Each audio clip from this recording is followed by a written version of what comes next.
All right, guys, what is going on? Back with another video, and today we're going to talk about this post game of the Falcons playing against the Philadelphia Eagles. The Philadelphia Eagles came into Atlanta and handled business, and Atlanta came into this game and did a lot of things that really surprised me and kind of upset me a little bit. We're going to get into that. If this is your first time coming to this channel, I really appreciate it. Welcome. This is the First and Frame Raise channel. I talk about Georgia Southern football as well as Atlanta Falcons football, everything under that umbrella, and we're just going to get right into this. All right, I can't even remember the score. I think the score was like 32-6 or something like that. Very reminiscent of the Georgia Southern, and I digress. I'm literally surprised. And I'm going to say what I'm surprised about because right now I'm going to give the praise to the Philadelphia Eagles and what they did on offense. They did a phenomenal job handling Jalen Hurts, getting him ready for this game.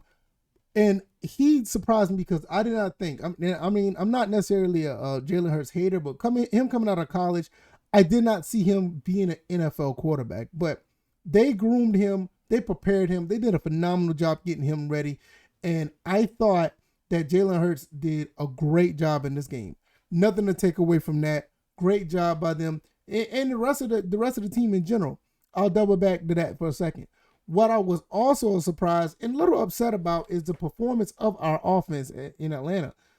It seemed like we were very limited. They did not push the ball downfield at all. I don't know if it was because the coverage was bad. The coverage was too good. The receivers wasn't running their routes properly. I don't know what was going on there. And it kind of upset me because I was like, wait a minute. Is this play calling by design? Because this play calling by design just seemed like they want to run a lot, kind of like what they did in Tennessee, and don't throw the ball much. I was really baffled about that. Matt Ryan only had like 160 yards passing. Matt Ryan's a 300-yard-a-game quarterback. And people want to say because Julio's not. No. It's not just because Julio's here or not. You got to understand, Calvin really caught almost for almost 1350 last year. So they're capable of going downfield. It just seemed like they didn't even try to go downfield. A lot of stuff in front of the linebackers, a lot of stuff on the swing passes or whatever the case may be.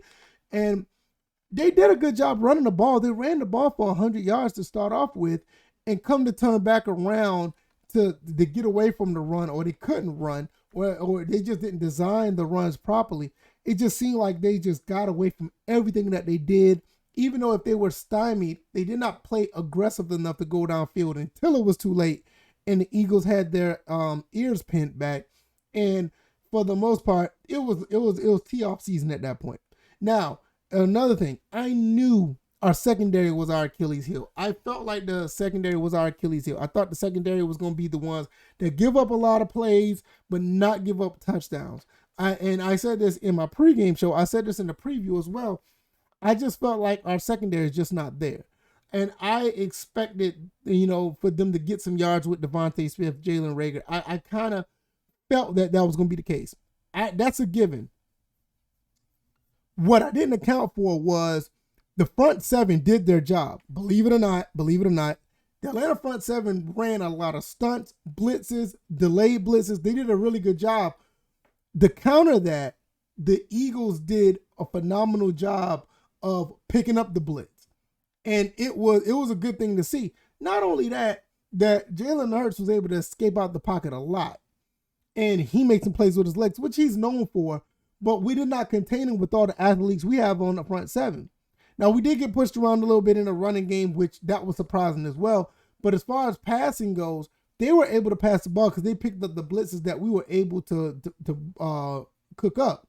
Every time we cooked up a blitz, they end up, stymieing that. Kudos to them for that. I really thought they did a good job. But I think at the end of the day, I'm looking at the situation with Arthur Smith doing because he's the play caller as well. I'm really scratching my head with this play calling. Something that with this play calling is just something is off with it. Something isn't right. And is this a sign that things come for the rest of the season? I don't know, but I'm really getting. I really was concerned, even though I know, okay, this is your first game, this is your first time coaching, and I want to give them the benefit of the doubt, but I'm looking at it at the same time like, nah, fam, I can't give you the benefit of the doubt when you have at least enough talent to at least try to attempt to go downfield. I didn't see nothing down the field over the top. Nobody tested their safeties. Basically could have just sat around all day. You know, the Philadelphia Eagles safeties could have just sat back and got a lawn chair and just sat at midfield, because we didn't even make an attempt. Kyle Pitts they didn't try to stretch the field with him. He's the biggest guy on the field. They didn't try to stretch the field with him. He got a couple of good catches or whatever the case may be.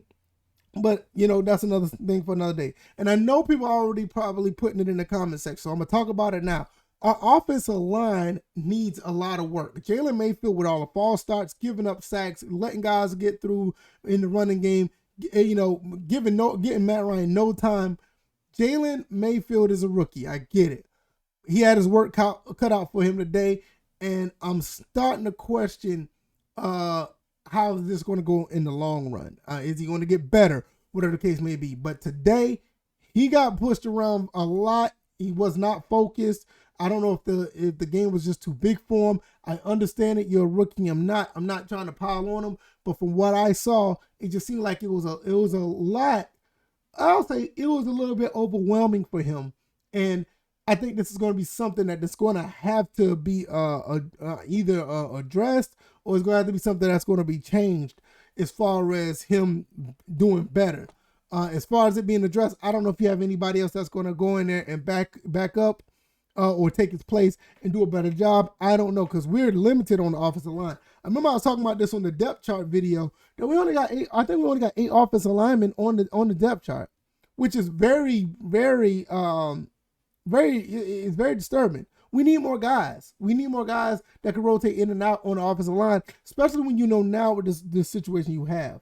And now we're going up against Tampa Bay next week in Tampa Bay. Oh man, I don't know what man. Listen, I'm going to get into that when I start making a video and doing my thoughts on that game on the First and Frame Rate show. So be on the lookout for that later on this week. I think I'm going to be doing that on Wednesday. That's going to be a call-in show. You guys can call in. We can talk about it then, and we'll go from there. But I'm not prepared for that. Just like I'm not prepared for this Georgia Southern game against Arkansas. Man, it's been a rough week for me. It's been a rough weekend, I'll say that. Great for football, because I love watching all the football games. It was fun to watch. But for my teams, man, we are looking terrible right now. There's only one game, I know, for the Falcons. And for Georgia Southern, it's their second game, and they're going through the motions as well. It's going to be a long season, but I'm going to be right here to commentate on everything, win, lose, or draw. And I hope you guys stick around and enjoy. If you like this video, hit the like button. Share this video. Let people know what I'm doing over here. Subscribe to the channel if you haven't already. We're going to talk about more sports down the road. Like I said, I'm going to do some more analysis on the Georgia Southern Eagles and the Atlanta Falcons going into their next games. I also have the First and Frame Rate show. Check that out on Wednesdays. It'll be probably around 8:30, 9 o'clock p.m. We'll be talking about Atlanta Falcons football. We'll talk about Georgia Southern and everything under that umbrella. And also, you can probably chime in, call in, and then let me know what you think. All right, guys. I will see you guys on the next one. You guys be safe. You guys take care. Peace.